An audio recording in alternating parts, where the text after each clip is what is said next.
नमस्कार विद्यार्थी मित्रांनो, वेलकम टू प्रेप सीईटी. मी कौस्तुभ भावसा आणि प्रेप सीईटीच्या या पहिल्या व्हिडिओमध्ये आपण डिस्कस करणार आहे एचएससी बोर्ड 2026 ची स्ट्रॅटेजी. प्रेप सीईटी चॅनलचा हा पहिलाच व्हिडिओ आहे आणि या चॅनलवर आम्ही पुढेही एमएसटी सीईटी आणि एचएससी बोर्ड या दोघी रिलेटेड खूप सारे स्ट्रॅटेजी व्हिडिओ घेऊन येणार आहे. त्यासोबतच अभ्यास कशा प्रकारे केला पाहिजे आणि अभ्यासासाठी लागणारं सगळं स्टडी मटेरियल सुद्धा आम्ही तुमच्यासाठी घेऊन येणार आहे. सो जर तुम्ही या चॅनलवर नवीन असाल तर आताच या चॅनलला सबस्क्राईब करा. आता मेन म्हणजे या व्हिडिओमध्ये आपण मेनली डिस्कस करणार आहे एचएससी 2026 ची स्ट्रॅटेजी. आता 12वी बोर्ड खूप जवळ आलेले आहेत. 10 फेब्रुवारीला तुमचा पहिला पेपर आहे आणि आता बोर्डचा अभ्यास कशा प्रकारे केला पाहिजे हे सर्वांसाठी जाणून घेणे खूप इम्पॉर्टंट आहे. मग या व्हिडिओमध्ये आपण ती स्ट्रॅटेजी डिस्कस करणार आहे.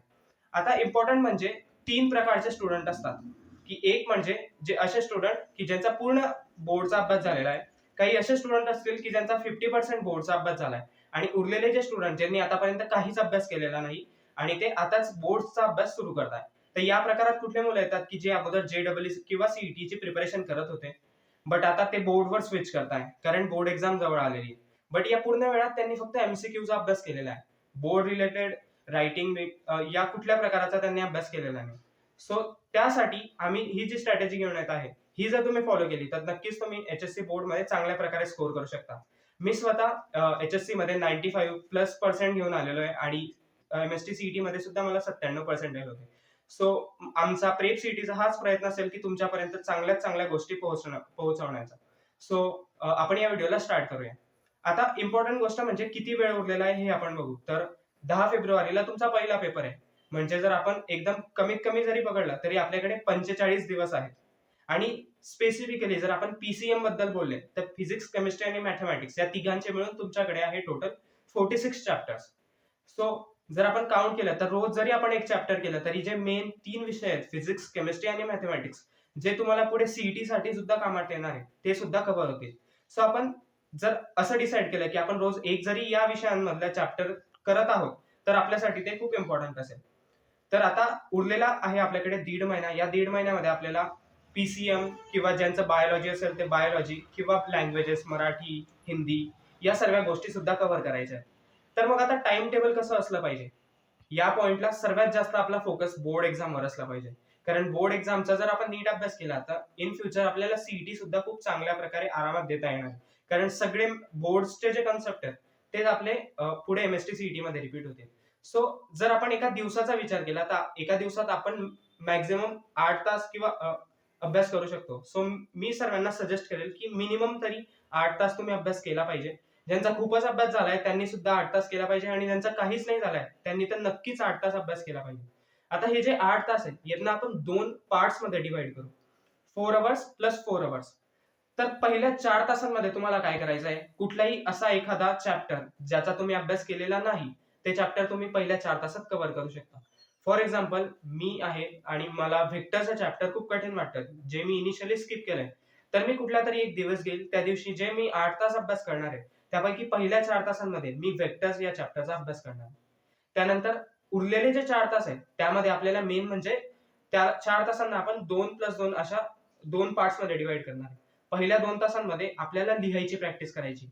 मग त्या लिहायच्या प्रॅक्टिस मध्ये काय करू शकतो की आपण जे चॅप्टर आज अभ्यास केला त्या चॅप्टरचे जितकेही सॉल्व्ह प्रॉब्लेम्स आहेत किंवा एक्झरसाइजचे प्रॉब्लेम्स आहेत ते आपण लिहून काढू शकतो. आणि उरलेल्या ज्या 2 तास आहेत त्याच्यामध्ये आपण पीवायक्यू सॉल्व्ह करू शकतो. इम्पॉर्टंट गोष्ट अशी आहे की जे तुम्हाला 4 तास अवेलेबल आहे त्यामध्ये मेन म्हणजे तुम्हाला रिव्हिजन करायची, कारण रिव्हिजन ही खूप इम्पॉर्टंट गोष्ट असणार आहे.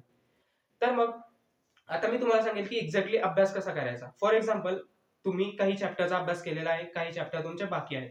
तर मग तुम्ही काय करणार की जर माझा एखादा पर्टिक्युलर चॅप्टर बाकी आहे तर मी पहिल्या 4 तासात ते चॅप्टर कव्हर करण्याचा प्रयत्न करेल. पण मी कसं कव्हर करेल, सर्वात अगोदर मी युट्यूबवर जाऊन त्या चॅप्टरचे सगळे वन शॉट व्हिडिओ बघेन. आता वन शॉट व्हिडिओ बघण्याचा काय फायदा होईल की कमी वेळामध्ये मला थोडं जास्त इन्फॉर्मेशन मिळेल आणि तितकीच इन्फॉर्मेशन मिळेल जितकी माझ्यासाठी कामाची आहे.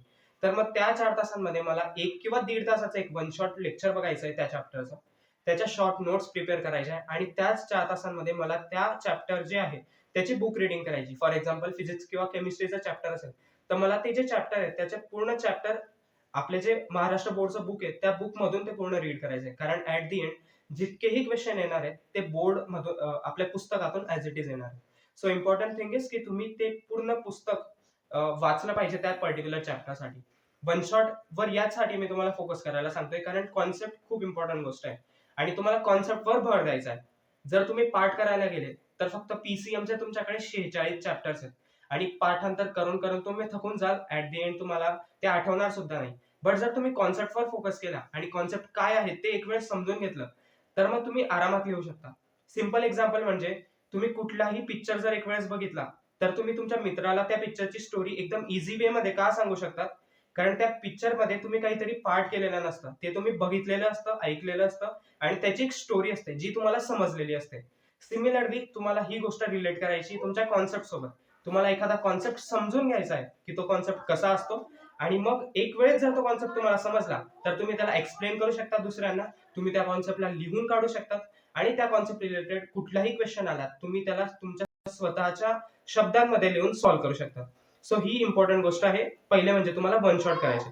त्यानंतर त्याच चॅप्टर मध्ये काहीतरी सॉल्व्ह प्रॉब्लेम दिलेले असतील, तुम्हाला ते सॉल्व्ह करायचे आणि एक्सरसाइज सॉल्व्ह करायची.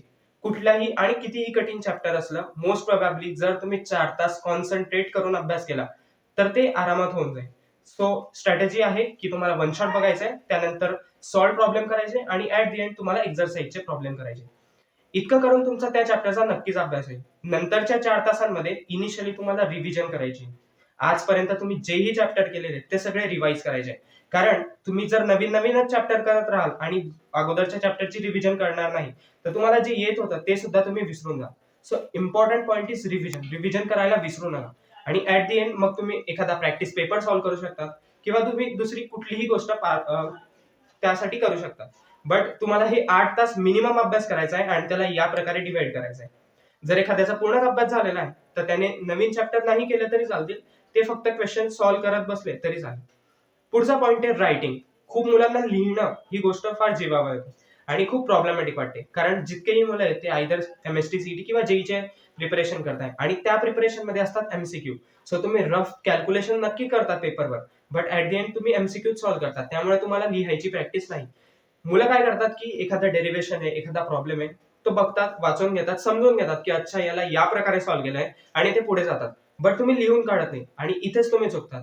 कारण जर तुम्ही तो क्वेश्चन, ते डेरिव्हेशन लिहून बघितलं नाही, तर तुमचे ऍट द एंड जेव्हा तुम्ही बोर्डमध्ये ती लिहायला जाणार आहे, कुठली तरी स्टेप मिस होण्याचे चान्सेस आहे, काहीतरी न्यूमेरिकल इश्यू येण्याचे चान्सेस आहे. सो मी तुम्हाला नक्की सजेस्ट करेल की प्रत्येक गोष्ट लिहून काढा. मॅक्झिमम गोष्टी लिहायचा प्रयत्न करा, कारण ही आपली रिटर्न एक्झाम असणार आहे. सो ऍट द एंड तुम्हाला तिथे जाऊन लिहायचं आहे. सो तुम्ही आताही प्रॅक्टिस करत असताना नोट्स असेल, प्रॉब्लेम्स असतील, जितके जास्त प्रकारे तुम्हाला लिहिता येईल तेवढं लिहा. परत एक वेळेस सांगतो, रिव्हिजन खूप इम्पॉर्टंट आहे. आता या सगळ्या प्रोसिजर मध्ये तुम्हाला ज्याही गोष्टी लागतील, वेटेज असेल किंवा तुमच्या एक्झाम्स कधी आहेत, अभ्यास कशा प्रकारे करायचा, यासाठी आम्ही अजूनही स्ट्रॅटेजी घेऊन येणार आहेत. सो प्रेप सिटी या चॅनलला तुम्ही सबस्क्राईब करा, कारण यावर आम्ही तुम्हाला कसा अभ्यास करायचा हे तर सांगूच, पण अभ्यासासाठी लागणारं स्टडी मटेरियल सुद्धा आम्ही प्रोव्हाइड करणार आहे.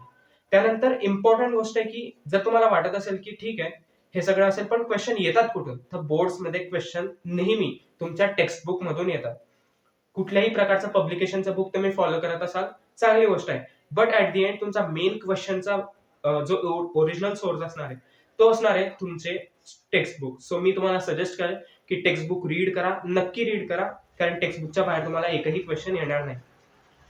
आता इम्पॉर्टंट गोष्ट म्हणजे काही मुलं अशी असतात की ज्यांना फिजिक्सची खूप भीती वाटते. तर मग आता अशा मुलांसाठी काय करायचं? फिजिक्सला ते खूप घाबरलेले असतात. ठीक आहे, मॅथमॅटिक्स त्यांना समजतं, केमिस्ट्री त्यांना आवडतं, फिजिक्समध्ये त्यांना काहीच कळत नाही. मग यासाठी इम्पॉर्टंट गोष्ट परत एकदा येते कॉन्सेप्ट रिलेटेड. कॉन्सेप्ट समजून घ्या, त्याचे शॉर्ट नोट्स क्रिएट करा आणि त्याचे फॉर्म्युला लक्षात ठेवा. जेव्हा तुम्ही शॉर्ट नोट्स बनवता तेव्हा वन लाईन डेफिनेशन आणि एक छोटासा फॉर्म्युला लिहिला की तुम्हाला तेवढा टॉपिक तुमचा कव्हर होतो. आणि मग त्यानंतर एक वेळेस तुम्हाला समजला असेल तर थेअरी तुम्हाला लिहिता येते. शॉर्ट नोट्स मधून तुम्हाला फॉर्म्युलेच माहित असतात आणि मग फॉर्म्युले वगैरे सर्व माहित असल्यामुळे तुम्हाला फिजिक्सचा जी भीती आहे ती सुद्धा तुमची चालली जाते. ऍट दी एंड मी तुम्हाला काही जनरल टिप्स देतो ज्या तुमच्या एक्झामसाठी तुम्हाला कामात येतील. त्यामध्ये पहिली इम्पॉर्टंट गोष्ट आहे की हेल्थ. काही मुलं असतील की जे खूप घाबरले असतील आणि 12-12 तास अभ्यास करताय. इतकाही अभ्यास करण्याची गरज नाही. तुमची हेल्थ जास्त इम्पॉर्टंट आहे अभ्यासापेक्षा. जर तुम्ही ऍट दी एंड जेव्हा पेपर असेल तेव्हा तुमची हेल्थच चांगली नसेल, तर तुमच्यासाठी खूप प्रॉब्लेमॅटिक गोष्ट असेल. सो तुमच्या हेल्थवर फोकस करा. 1-1.5 तास जर होत असेल तर एक्सरसाइज करा. आणि दुसरी इम्पॉर्टंट गोष्ट म्हणजे तुमचा जो पेपर टायमिंग आहे त्या पेपर टायमिंग मध्ये काही खाणं किंवा झोपणं अवॉइड करा. 11 ते 2 जनरली मी पेपर टाइम बघितला 10 फेब्रुवारी पासून.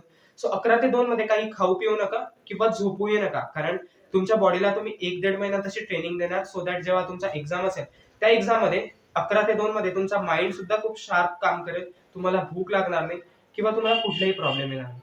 सो या व्हिडिओमध्ये ओव्हरऑल मी हे कव्हर केलंय की बोर्डचा अभ्यास कशा प्रकारे केला पाहिजे आणि एक्झॅक्टली स्टडी मटेरियल म्हणजे काय प्रोसेस फॉलो केली पाहिजे, एक्झॅक्टली कुठून कसा अभ्यास केला पाहिजे.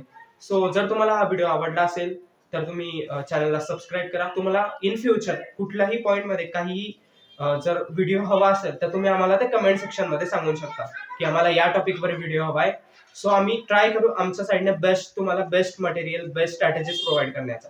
आणि प्रेप सीईटी मध्ये इन फ्युचर सुद्धा एमएसटी सीईटी साठी तुमच्यासाठी खूप इम्पॉर्टंट असं स्टडी मटेरियल ऍप्लिकेशन आम्ही घेऊन येणार आहे. सो आताच या चॅनलला सबस्क्राईब करा आणि thank you so much for watching this video. All the best for your board exam. Thank you.